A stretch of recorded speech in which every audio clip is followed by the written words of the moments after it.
আপনারা বলেন তো সকল ক্ষমতার উৎসকে? জোরে বলেন না, সকল ক্ষমতার উৎসকে? আমরা আপনারা যতই স্বীকার করি সকল ক্ষমতার উৎস আল্লাহ, আমাদের দেশ সহ পৃথিবীর বিভিন্ন দেশে একটা শ্রেণী আছে, তারা বলে সকল ক্ষমতার উৎস হলো জনগণ। কথা কোন ঠিক কিনা? নাউজুবিল্লাহ বলবেন না? সকল ক্ষমতার উৎস যারা বলল জনগণ, আর আমি আল্লাহর উপরে বিশ্বাস করে আমাদের রব আল্লাহ স্বীকার করে যদি তাদের পিছনে স্লোগান না গাই, তাহলে আমি কি মুনাফিক? কি মুনাফিক? এক জায়গায় বলতেছি আমার রব আল্লাহ, তিনি সকল ক্ষমতার মালিক, আর কিছুক্ষণ পরে যারা বলতেছে যে সকল ক্ষমতার উৎস জনগণ, তাদের পক্ষে আমার স্লোগান। কথা কোন ঠিক কিনা? আছে না নাই? তাহলে ঈমান থাকবে? জোরে বলেন না, ঈমান থাকবে? থাকবে না। বাংলাদেশে এমন দল আছে না নাই?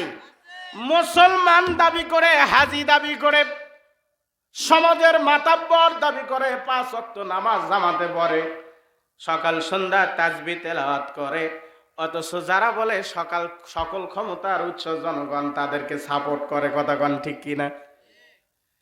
আজকে বাংলাদেশের এমন অবস্থা, গতদেব সকল ক্ষমতার উৎস একমাত্র আল্লাহ, এর পক্ষে থাকার কারণে জীবন পর্যন্ত বিলায় দিতে হয়েছে। কথা বলেন ঠিক কিনা? ইসলামের শত শত কর্মীকে, দ্বীনের সিপাহ সালারদেরকে জেলে ভরে দেওয়া হয়েছে, কারণ হলো একটা, তাদের ভাষা ছিল সকল ক্ষমতার উৎস কে? জোরে বলেন না কে? আল্লাহ। আর যারা তাদেরকে জুলুম নির্যাতন করে ফাঁসির মঞ্চ পর্যন্ত নিয়ে গিয়েছিল, তাদের কথা ছিল ক্ষমতার উৎস জনগণ। এখন আমরা যারা এখানে আছি, আবার একটু ভেবে চিনতে বলি তো, সকল ক্ষমতার উৎস কে? ভেবে চিনতে বলছেন তো? তাই যদি হয়, আগামীকাল আপনার আমার দ্বারা এই সকল শ্রেণীর মানুষকে সাপোর্ট করা, এদের পাশে দাঁড়ানো, এদের সাথে তালে তাল মিলানো আমাদের দ্বারা কি ঠিক হবে? কথা ক্লিয়ার? আজকের পর থেকে সকল ক্ষমতার উৎস কে? আল্লাহ। যেই বলবে জনগণ, তার সাথে আমরা আছি। একটু জোরে বলেন না, আছি? যদি থাকি, কিয়ামতের দিন আল্লাহর মুখামুখি আপনাকে আমাকে দাঁড়াতে হবে কি হবে না? কেন হবে? সকল ক্ষমতার উৎস কে? আল্লাহ। আল্লাহ বলবেন, বান্দারে, তোমারে আমি সৃষ্টি করলাম, রিজিক দিলাম, আলো দিলাম, বাতাস দিলাম, অক্সিজেন দিলাম। আজকে যে ব্যক্তিটি হার্টের রোগী, যার অক্সিজেনের অভাব আছে, দেখবেন অক্সিজেনের সিলিন্ডার শত একটি বোতল পকেটে নিয়ে ঘুরতে হয়। কথা বলেন ঠিক কিনা? ভালো মানুষ কাজ করে, কর্ম করে, কিছুক্ষণ পরেই বোতল বার করে আগে শ্বাস নিতে হয়। ও ভাই, আপনারা যে আল্লাহ বিনা পয়সায় অক্সিজেন দেয়, দৈনিক কত লিটার অক্সিজেন আপনি ব্যবহার করেন একবার ভেবে দেখেছেন কি? একজন মানুষ দৈনিক বর্তমান মূল্য অনুযায়ী 4200 টাকার অক্সিজেন ব্যবহার করে দৈনিক। আল্লাহ যদি জিব্রাইল আলাইহিস সালামকে দিয়া একটা অক্সিজেনের বিল আপনার আমার বাসায় পাঠায় দিত, তাহলে আপনার আমার ইনকাম দিয়ে অক্সিজেনের বিল দিতেই টাকা পয়সা সব শেষ হয়ে যেত। কথা কোন ঠিক কিনা? তাহলে এই যে আমরা অক্সিজেন গাছপালা থেকে গ্রহণ করছি, আর কার্বন ডাই অক্সাইড বিষাক্ত গ্যাস ছেড়ে দিচ্ছি প্রত্যেকটা নিঃশ্বাসে। কথা কোন ঠিক কিনা?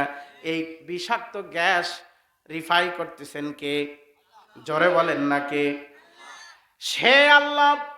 আপনারে অক্সিজেন দিয়া বাঁচায় রাখলো, ভূগর্ভ থেকে পানি দিয়া আপনারে আল্লাহ বাঁচায় রেখেছেন। কথা বলেন ঠিক কিনা? আগামীকাল সকালবেলা যদি সবার বাড়িতে ফজরের আজানের পরে মসজিদ বাড়িতে বাড়ির টিউবওয়েলে যায়, যদি হ্যান্ডেল ধরে চাপ দেওয়ার পরে পানি বের না হয়, তাহলে কি পরিস্থিতি হবে? পৃথিবীতে এমন কে আছে যে আপনারে 1 গ্লাস পানি তৈরি করে দিতে পারে? আছে এমন কোন বিজ্ঞানী? উড়োজাহাজ বানাইতে পারে, হেলিকপ্টার বানাইতে পারে, নবমণ্ডলে যাইতে পারে, চাঁদের দেশে বসবাস করতে পারে, কিন্তু পৃথিবীর শুরু থেকে আজ পর্যন্ত কোন বিজ্ঞানীর ক্ষমতা হয় নাই একটা চাউল বানায় দিতে পারবে। হয়েছে কি? একটা আলু বানায় দিতে পারবে? হয়েছে কি? পারবে না। সম্মানিত উপস্থিতি, এক গ্লাস পানিও তারা বানায় দিতে পারে নাই। বুড়িগঙ্গা নদীর পানি সেটা মেডিসিন দিয়ে পরিষ্কার করে বোতলজাত করে বিক্রি করা হয়। সাধ্য নাই কোনো কোম্পানির যে পানি তারা আবিষ্কার করে। কতক্ষণ ঠিক কিনা? সূরাতুল মুলকের শেষ আয়াতে 30 নম্বর আয়াতে আল্লাহ বলেছেন, হে দুনিয়াবাসী, আমি যদি তোমাদের এই ভূগর্ভের পানিটা বন্ধ করে দেই, কে আছে, কার এমন সাধ্য আছে যে তোমাদেরকে এক ফোঁটা পানি এনে দিবে? সেই রব আমাদের আল্লাহ। জোরে বলেন সুবহানাল্লাহ।